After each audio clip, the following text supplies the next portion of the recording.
In this video, I will show you how to upload videos on YouTube. Now, although the process is pretty straightforward, I'm going to go through some things you can do to help your video get more views and search more often. So make sure to watch this all the way through. And if this does help you out today, then please consider leaving a like on the video and also subscribing to the channel. I really do appreciate it. Now, to get started with this, of course, what you're going to want to do is come across to youtube.com and make sure you're logged into the correct account that you want to upload a video to. Once you've done that, if you look in the top right hand corner, you're going to see a create button. Give that a click and you've got a few options come up. What you want to do is click the upload video button, and what that's going to do is open up a window like this. Now from here, what you can do is click select files, and that's going to open up your computer's file explorer, and then you can locate your video to upload. Alternatively, what you can do is just simply drag and drop the video that you want to upload, just like so, onto the window here. Now, once you've done that, it's just going to take a few minutes, as you can see at the bottom, to upload, and it's got to process through as well. So whilst that's happening, you can go ahead and put in the details of the video. Now, the first thing you're going to want to do is fill in the video title, which is one of the most important things, because this is going to help people that are searching for your specific type of video. It's going to help your video to come up in search results. Also, in your description box down here, you want to enter some topics and keywords related to your video. So for example, if you was doing a video on dog training, what you would do in the description is put some keywords related to dog training. Now, a good website you can use to help you out with this is if you come across to a website called rapidtags.io.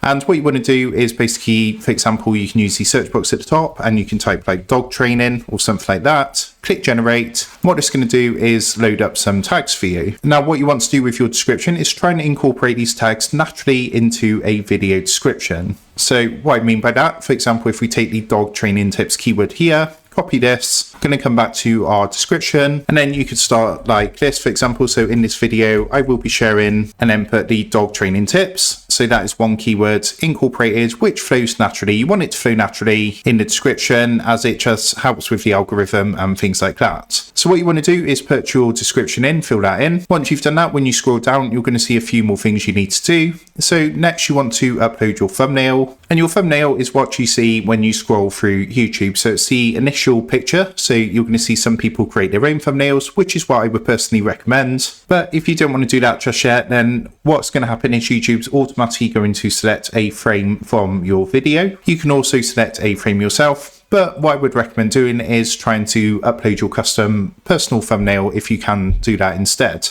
Scrolling down a bit further, another important section to complete is the section about whether it's made for kids or not. So you just need to basically select whether the video is appropriate for kids or not. And then what we can do is come and click on to show more to show some further options. Now, if your video does include anything like a paid promotion, then you need to tick the box here. And what it's going to do is basically just come up with a quick message at the start of your video saying that it contains a paid promotion. So make sure that's another very important thing you need to bear in mind if you are doing a paid promotion with your video. Scrolling down a bit further, we've got the alter content section, which you need to select yes or no for. So this is basically if any of your video content is altered. So you can see some examples here. So if, for example, if you're making a real person appear to say or do something they didn't say or do, or if it alters footage of a real event or place, or generates a realistic looking scene that didn't actually occur. Basically, if you change any original content, then you need to, of course, select yes or no from here. Again, make sure you do this to comply with YouTube's policy. Scrolling down a bit more, you're going to see a few more options. So you've got the option to add automatic chapters, which is going to appear automatically in your video timeline. You can also add your own custom chapters if you want to. And scrolling down a bit further, another important section is the tags section here. Now, tags do play a minimal role now in helping viewers find your video. They did used to be quite an important thing for helping your video get ranked and searched and things like that. However, what I would recommend doing in here is just adding tags that are commonly misspelled. That's the best way to use the tags section. Scrolling down a bit further, you've got information about language and caption certification, recording date and location, and license and distribution. Also, you can choose whether you want to publish to your subscriptions feed and notify subscribers, which is great because if you do have a specific niche, for example, dog training, then by ticking this box, all your subscribers which are interested in dog training will automatically get the video show up in their feed the next time it's uploaded. Of course, if you do multiple topics, say for example, you're doing a topic or video about robots, and then the next video is about dog training, you want to untick this box because not everyone that's subscribed to your video through the robots video is going to be interested in dog training. So that's another little tip to remember there. Scrolling down a bit further, we can see you've got your category. Again, you want to select an appropriate category so that your video does get shown to the correct people. So if you look in category, we can click this drop down box. Again, you can see a wide variety of categories, and you just want to select the one that's most specific to your video or topic. So going by the dog training example, we would simply select pets and animals. Coming down a bit further, we can now see the section about comments and ratings. So you can choose whether to turn comments on or off, which means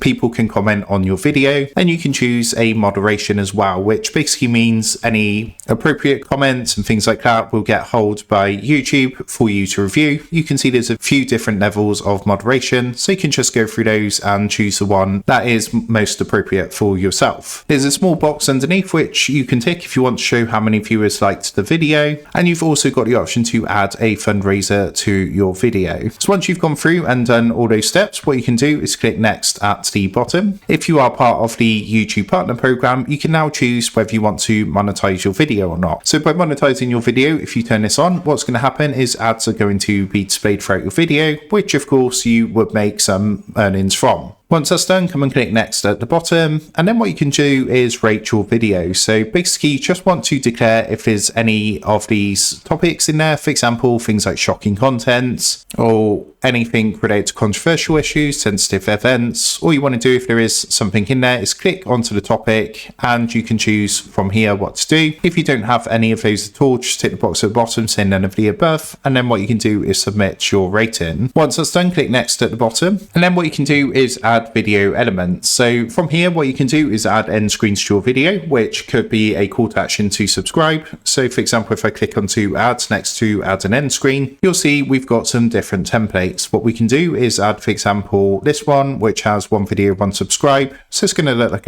like this at the end of the video, which is going to give people that watch your video at the end the opportunity to subscribe by clicking the subscribe button. And it's also going to be a recommended video that pops up. But you can further customize these by clicking onto this. And for example, you can choose a specific video, you can choose your most recent upload, and you can also put these wherever you want on the screen. For example, if I wanted this in the top left hand corner, I can just hold down my left mouse button and drag the element to the top left hand corner. You can also add further elements by clicking the plus element button here and choosing the element you want to add. For example, if I wanted to add a playlist, I would click playlist, select my playlist from here, and again we can position this wherever we like on the video. Once you're happy with everything, what you can do is come and click save at the top, and that's going to save your end screen. What you can also do is add cards, which are little pop-ups that come up in the top right hand corner, which will promote related content during your video. And it's also a feature that has now just been recently added at the time of recording, which is the opportunity to add a quiz to your video, which is just going to increase that engagement with your content, which is all good for yourself and the algorithm. Now, once you've done all this bit, what you want to do is come and click next at the bottom. At this point, as you can see, they're going to run some checks to see if there's any copyright issues or ad suitability issues. These aren't always 100% accurate, but if you have 2 green ticks, you're generally good to go. And what you can do is come and click next at the bottom. Now, the final section, as you can see, is about saving or publishing your video. From here, you can choose whether you want to make your video public straight away. Maybe you want to make it unlisted or private first, so you can check the video to make sure you're happy with it before publishing. Or if you scroll down, you have got a schedule section as well. So if you give this a click, you can actually choose and schedule your videos. So if you have like a peak time when a lot of your viewers are on YouTube, you can of course schedule your video to go live at a specific time. For now, I just want to make my video video public straight away, so I'm going to select public, and once you're done, come and click the publish button, or it might say schedule, dependent on the option chosen here, but you just want to give that a click, and after a minute or two you're going to get a confirmation saying video published. Or if you did schedule a video, it's going to say confirmation about when your video is due to go live. At this point, just close this down, and as you can see, we are back on our content page in our YouTube studio, and you can see the visibility is public with monetization on, which means this video is now live. So that is how to upload videos on YouTube. With that being said, I hope this quick tutorial did help you out today. And if this did help you out, I would really appreciate it if you was to consider dropping down below the video, leaving a like, and also subscribing to the channel. With that being said, I just want to take a minute to thank you guys for watching this quick tutorial, and I will see you in the next video.